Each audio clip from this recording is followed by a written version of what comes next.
So today we're going to talk about interracial dating.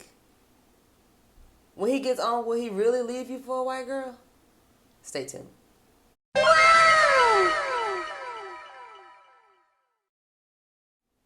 And we're back. Hello, bros and hoes. My name is B Dunn. I'm also known as the Healthy Hoe. Today I'm going to talk about Jodie Turner. Now, this story happened like right around Christmas, and I got on the road, had to go home. I forgot. And something else came back up, so I decided to go ahead and revisit this ongoing issue. Now, for those of you who don't know, Jodie Turner is a British model and star of the recent movie Queen and Slim. It's about a black couple on their first Tinder date. Tinder's trash, so that lets you know how the rest of this movie's supposed to go. Anywho, a cop gets killed, so they spend the movie on the run. And that's what my little sister said, because I have no intentions of watching it, so I just let her tell me what happened. And because the movie was about black people killing a cop in self-defense, the movie was supposed to be some type of new wave, iconic, do-it-for-the-culture type of movie.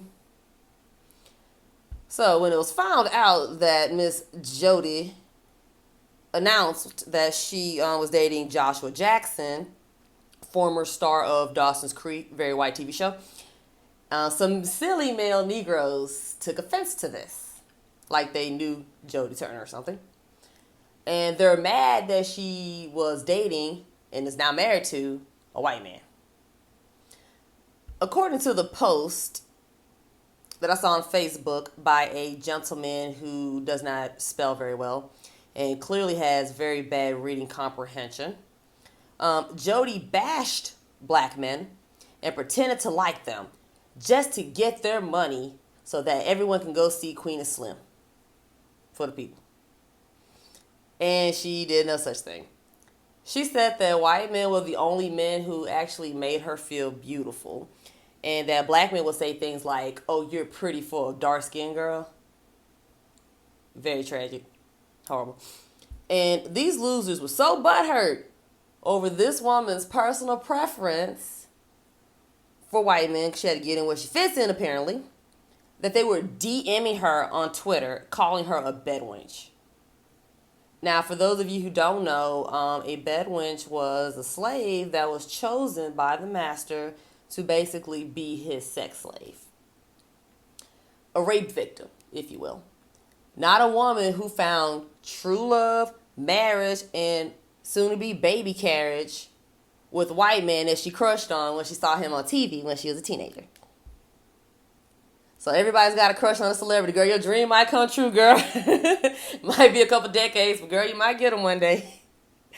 So only the type of black men that no one should ever want would even do something so trashy. Another post I came across was one cheering young Jeezy on for cuffing Jeannie Mai. She's the Asian bird on the reel that said that it is whack for girls to ask men for gifts. I wonder if she asked Young Jeezy for a Gucci bag. I don't know. Yeah, I don't like her too much.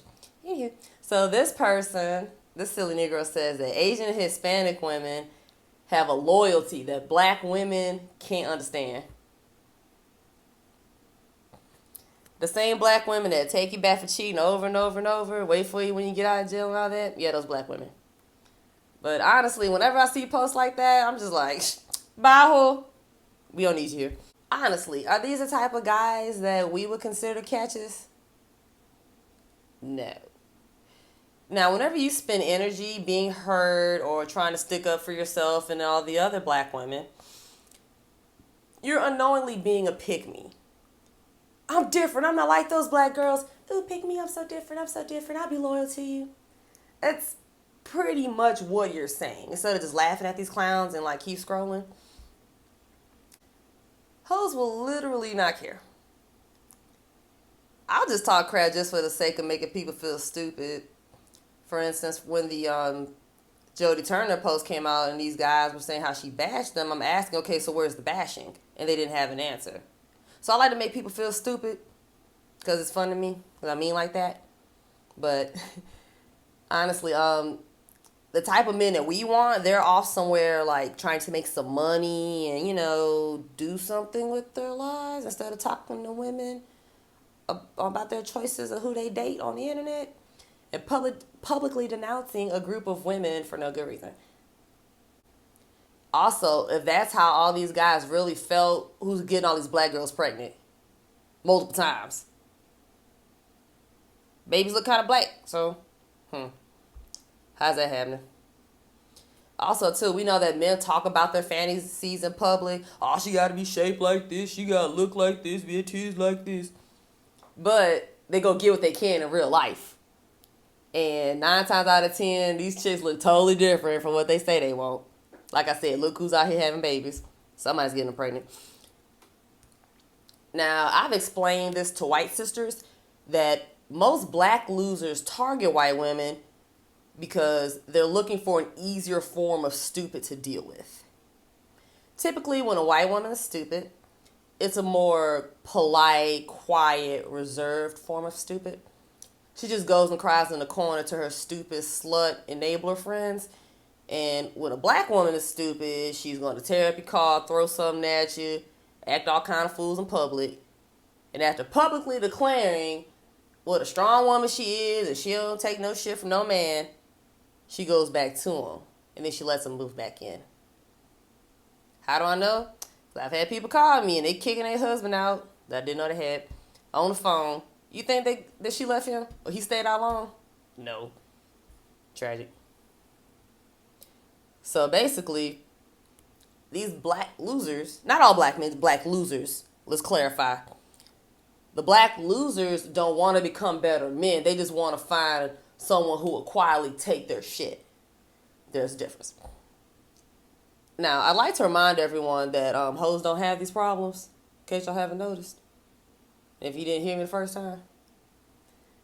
Now, someone sent me an article about the financial disparities facing black women who want to marry their peers. I read the article. I thought it was very informative, very well written. It's a nice article. But I didn't like how hopeless it felt. Like, it was depressing as hell. And I looked up the author's Facebook page, and I couldn't tell if she was married or not. So, I don't know if she's married. If she found the guy that she is writing about, saying how it's so statistically impossible for us to get. But I'm tired of, just in general, I'm sick of black people who made it, telling other black people how they can't make it. It just drives me nuts. And I'm so sick of this whole narrative of, oh, woe the poor Negro, and we just can't get ahead. And it drives me up the wall. But it's about how black women are out here out-degreeing black men, and they feel like they can't find a suitor who is on their level. Also, it talks about how black women are more resistant to dating outside their race. Now, black hoes, on the other hand, are snatching up old rich white men left and right. Remember, age 50 and up is the target. Now, this issue more so on an education level than a financial level. But if a woman gets a PhD, she feels like her man needs one too. And not to mention how unattractive most of the men in the graduate schools are. I don't know if you ever seen them, but they ain't that cute. But I mean, that's what they want to do. Remember, life's about choices. So I don't really feel too sorry for them. It's about choices. Now, if you go to Harvard Business School, everyone there is pretty attractive. All the guys are really, really hot, except for like maybe one. And all the girls are really pretty. It's crazy. I digress. Anyway, so at the end of the day, the only person whose life you can control is your own. And you can't make black men go to college, so what are you willing to compromise? What is really important in you choosing a spouse? There are men out here with no education who have great blue-collar jobs and are actually bringing in bank. So what do you really need to get ahead in life? Money. So you're telling me that you will pass up a provider because he figured out a way to make it without taking the college route? That makes sense. Okay, ho. And I'm not telling you to go find a guy that works at Popeyes. I'm saying to find someone intelligent, hardworking, and ambitious. These type of men aren't broke. Personally, I need a Damon John in my life. And he was working at Red Lobster when he founded FUBU. And he might know how to make those cheddar biscuits. So after he, may be done with his white woman one day, he can come call me. So anyway, if you're stupid enough to pass up a Damon John if you met one because he didn't go to college, girl, you don't want to win, and I do not feel sorry for you. This dude is worth millions of dollars, and he has no degree. So let's say you found a man who only has an education. When you leave his ass, if you ever have to, what are you going to take half of? His student debt? Yep. You educated sluts are tripping out here. Look at my Facebook page. I have a link somewhere around here. And make sure that you like that. 'Cause I like to post a bunch of articles and memes and stuff that I made. And of course I can have more conversations with people on there. So that's awesome. If you know any stupid submissives, send them my way. They can obey me on Twitter. So I can step on some nuts for this year. Beat down some people is pretty fun. I ain't get to do any yet. So yeah, I need to do that. Take care.